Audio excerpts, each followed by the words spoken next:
My name's David, and the Chronological Bible Reading for September 4th is Ezekiel chapters 24 through 27. The parable of the boiling pot is given to Ezekiel from Yahweh, and Yahweh declares, Ezekiel, tell the people it's like they're in a boiling pot. They think they are safe in this place, but they are not safe. Nothing that exists is going to be able to spare them from the wrath that is coming. They think that because they're in this city of Jerusalem and they have survived the first two sieges of the king of Babylon, they feel like they're untouchable, but they're not. They will be like the contents of a boiling pot over a raging fire. None of them will survive. It's important for them to understand that it's because of their sin, specifically their sin of shedding innocent blood, that they are going to be facing judgment. Ask yourself, whose blood in any society is the most innocent? And in our society today, are we guilty as a people of shedding the blood of the most innocent? If we are, what is the likelihood that God is going to pour out judgment on our culture today? In verse 15, the word of Yahweh comes back to Ezekiel and says, I'm about to take away from you the delight of your eyes with a fatal blow, but you must not lament or weep or let your tears flow. Groan quietly, do not observe the mourning rites, and carry on with your day-to-day business, the tasks that I give you. So Ezekiel obeyed. He spoke to the people as God instructed him to do that morning, and then that evening his wife was taken from him. And the next morning he went straight back to his work of warning the people of the coming wrath. Many of them had questions. What does this mean, Ezekiel? Why are you not mourning? His response from God was, this is a prophetic sign for you. God is about to take away everything that is dear to you, including your own lives. And there will be no mourning because, quite frankly, you deserve it. You've been begging for it. God has been pleading with you to repent, and you just won't do it. Ezekiel lost his wife. He treasured her, and he wasn't able to mourn her loss. In the midst of the pain he was feeling, he prophesies to the people with a broken heart. And as miserable as that must have been for him, there is a sweet fellowship that comes in communion with the most holy God when we are grieving. And God understands what it's like because Israel is his wife, his chosen people. God understands what divorce feels like. He understands what it's like to be cheated on, and he understands what it's like to lose someone he loves. Healing and joy come from being in fellowship with people who understand everything that you're going through. They see you, they hear you, they understand you, and they are still glad to be with you.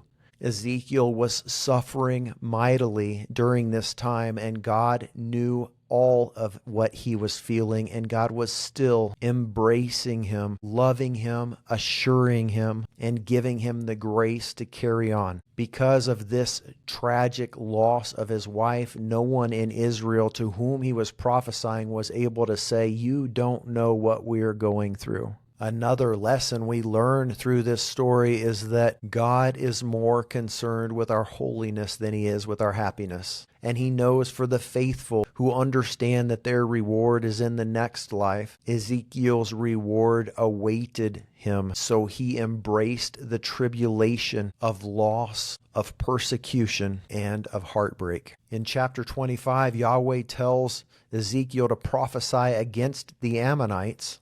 Their crime was rejoicing over the judgment that came upon Judah. They liked the fact that Judah got what Judah deserved. Judah was sinning and brought about God's wrath upon themselves, and the Ammonites celebrated that, saying these Jews are getting what they deserve. And because they rejoiced in the deserved discipline of the people of God, they brought judgment upon themselves. The lesson in this is that we should never rejoice when other people get God's wrath. We should, in humility, remember that we ourselves deserve God's wrath. Next, Ezekiel is prophesying against Moab because Moab said Israel was just like the other nations. To say Israel is like all of the other nations is to equate Israel's God to the gods of all the other nations, and to say God's chosen people are just like all of the other people. In verse 15, Ezekiel pronounces judgment against Philistia, the Philistines, because of their hatred. They took vengeance upon Israel because they hated Israel so much. God is showing us that by focusing on hatred and taking matters into their own hands, they brought judgment upon themselves. How much more so should we be very careful and diligent to remain humble and allow God to act as judge? Chapters 26 and 27 are about Tyre, this beautiful city that was on a hill surrounded by cliffs overlooking the sea and was completely impenetrable, and many thought unconquerable, as with the people who built the Titanic and said it was an unsinkable ship. Many of those in Tyre believed it was an undefeatable city. The name Tyre means rock, like a river rock that's smooth from the waters passing over it. And in chapter 27, the Lord Yahweh compares the city of Tyre to a beautiful boat with a sail and tall mast, many strong men rowing the oars. And like the Titanic, it would sink into the heart of the sea. Remember, in prophetic imagery, the sea often refers to nations of the world, to unbelievers, to the Gentiles. And the peoples will lament and mourn in chapter 27, verse 32, and people will wail. Who was like Tyre, silenced in the middle of the sea? And in chapter 28, tomorrow, we will read about the prince of Tyre and who is this mysterious leader. God bless you, my friends. May He fill you with His Spirit and give you all of the hope and encouragement that your soul needs on this day. Thank you for being on this journey with me. We'll see you tomorrow.